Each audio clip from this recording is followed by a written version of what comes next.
Welcome to AWS Conversations with Leaders. My name is Miriam McLemore, and I'm an enterprise strategist with AWS. And I am absolutely thrilled today to have as our guest Joy Lewin. She is the Senior Director of Commercial Development at Ferring Pharmaceuticals. Joy, thank you so much for spending some time with us today. Very glad to be here with you. Well, Joy, I've had the great opportunity to read about your career and all of your accomplishments. Could you tell us a little bit more about Ferring and your role at Ferring? We're a biopharmaceutical research-driven organization. We develop and market products for reproductive medicine, maternal health, gastroenterology, and orthopedics. In fact, Ferring is one of the world leaders in reproductive medicine. At Ferring, people come first. I am Senior Director of Commercial Development and Key Accounts. I am committed to developing programs to allow patients easier access into fertility treatments. So can you tell us a little bit about that marketplace, the reproductive health and fertility marketplace? This is a very exciting marketplace. IVF is relatively young. It's only 42 years old. And I've been here most of that time. And I've been able in my career to be able to meet the first IVF baby in the world, who is Louise Brown, and she's 42 years old. She was conceived and born in the UK. I was also fortunate to be able to meet the first IVF baby in the US, who was conceived at the Jones Institute in Norfolk, Virginia. I can't even begin to tell you how wonderful it's been to be able to learn and share along the way and be able to experience the advances that have been made in reproductive medicine. Love that. And you were actually honored in 2017 for a program that you created. I believe it's called the Heartbeat Program. Could you share a little bit more about that? Yes, that in 2012, we came up with a program, and Ferring was very much behind it to provide hope and a family to these newly diagnosed cancer patients. So the program involves patients getting access to Ferring fertility medications at no cost. We started this program in 2012, and it's still going strong today in 2021. It's an amazing program, and we're so proud to be behind this. And I'm sure maybe some of our listeners are thinking, really? No cost? Is that true? That is true. We are really committed to helping patients. As I said, the mission at Ferring is people come first. So we really believe that being able to provide hope to these newly diagnosed patients, cancer patients, that they can have a family after they finish their treatments. Wow, what a weight lifted from these patients when you're newly diagnosed, and helping them know that, hey, we got to think about fertility. I know you're thinking about this diagnosis, but we're going to help you just, make sure that your future is as you might want it to be. So what a great gift to people going through such a terrible time. Through this, obviously, you've driven a lot of innovation. Can you tell us, what do you think innovation means? Innovation is just a different way of thinking about things with a positive outcome. As you can see, I'm very passionate about this market space. I'm always trying to think of new ways to do things from a marketing perspective or a commercial perspective that would help patients take that first step in their journey, because that seems to be their biggest obstacle. And so we encourage this innovative thinking by the project that we started with AWS and the Digital Innovation Group, where we actually sat down, took the problem, dissected it, and came up with a really, really cool solution. Joy, in all of this work that you've done and in the partnership with AWS, you have looked at the customer base that you are targeting, couples that are suffering from infertility.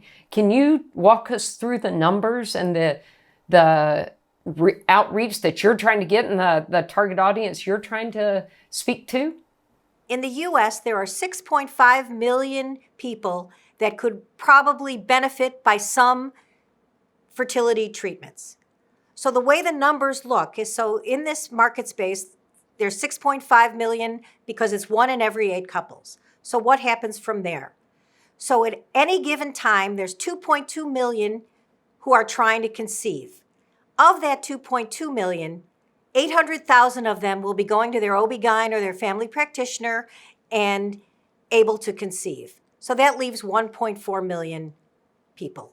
So what happens after that? In the US today, only approximately 300,000 people ever make an appointment to visit a fertility specialist. And of that, the numbers keep going down, and maybe half of those actually go through treatment. So you see that the market is that there are patients that really need treatment that are not accessing the treatment. So Ferring and our marketing team are committed to really trying to find a way to get these couples the treatment that they need so that they can have the family of their dreams. What have you found to be the biggest barrier to that difference in numbers of people that could benefit from treatment and those that actually seek treatment? Is it fear of expense? What's the barrier that you're found? Okay, so everybody always just reverts to cost is the number one barrier. And in the last couple of years, we made a concerted effort to really try to understand what is really behind all of this, these barriers, why more people are not accessing treatment. We did market research with about 2,000 potential patients, and really what we found above and beyond cost was really their own basic fears and emotions that are precluding them from taking that first step.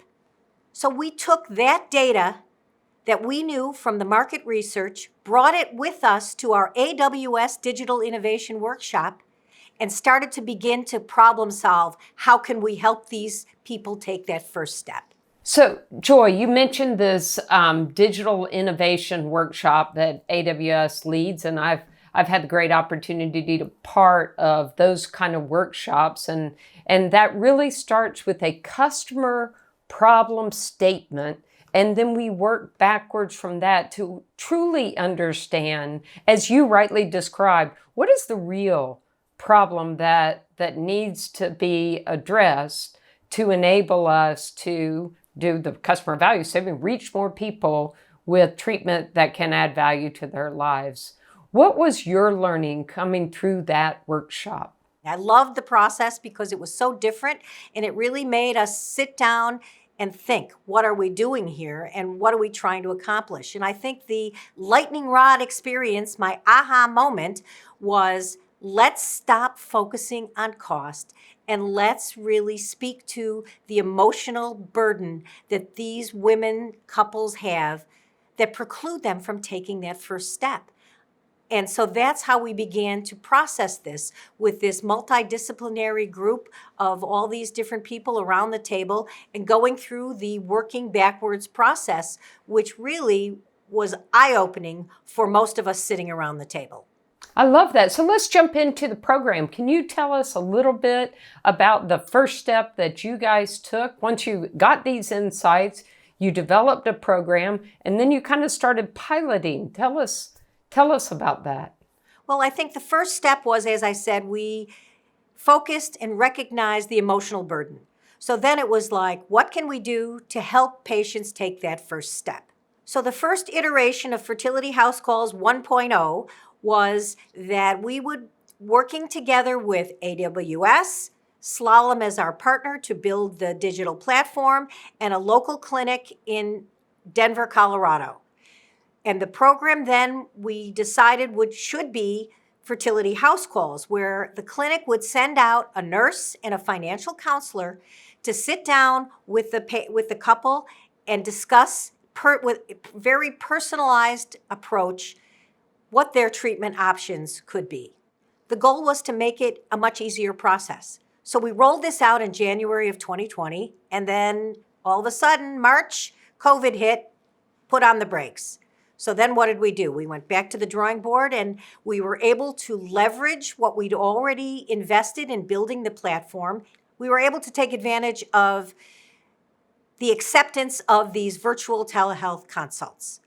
So we were able to leverage everything that we did in terms of the investment we made with the platform. And then all of a sudden we said, okay, we're going to do a robust media plan, social media, paid media, earned media, drive patients to a website. At that website, with one click of a button, they can instantly then schedule a virtual telehealth visit with a clinic near to their home. At that moment, then an email goes back to the patient confirming the request, and at the same moment through the AWS cloud, the scheduler sitting in the clinic can then reach out to the patient and create the appointment. Joy, I love that.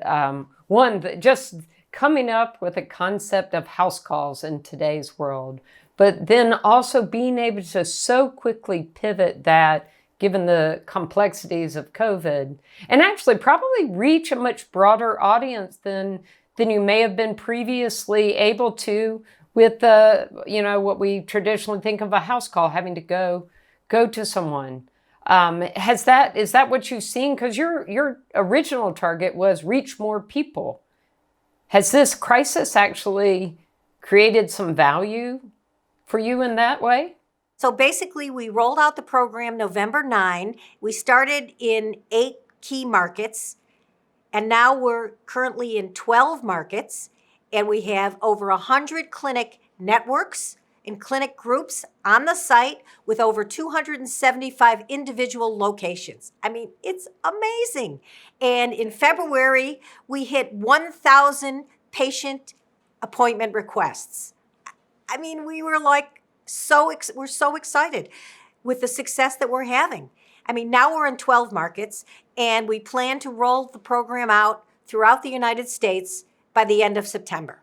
So it looks like it's working, and we're really excited. But we're not done. I mean, we've just begun. We need to think 10 chess moves ahead. I'm already talking to your digital innovation group and Slalom about what can we do next. Because what we know about the marketplace is that 50% of the people that go to that initial consult never come back. And that's why the numbers are, continue to get lower and lower that actually receive treatment within a year. So we're not done. We're just getting started, and I look forward to talking to you again in the very near future with more iterations of our Fertility House Calls project. Wow, amazing journey, Joy. Thank you so much for spending time with us and sharing such a fantastic program that you've innovated and will continue to iterate. And we are thrilled to be partners with you and with Slalom as you drive this change for a very important need in the market. Thank you. And thank you. I'm so grateful for this opportunity to be able to share this with others.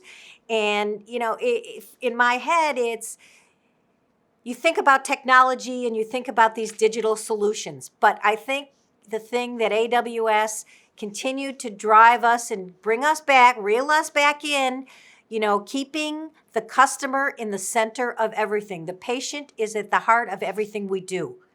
And then the digital solution or the technology piece comes after. So we were able to then, in that process, put that patient at the center, and then it evolved into creating this engagement platform and the services that we can provide.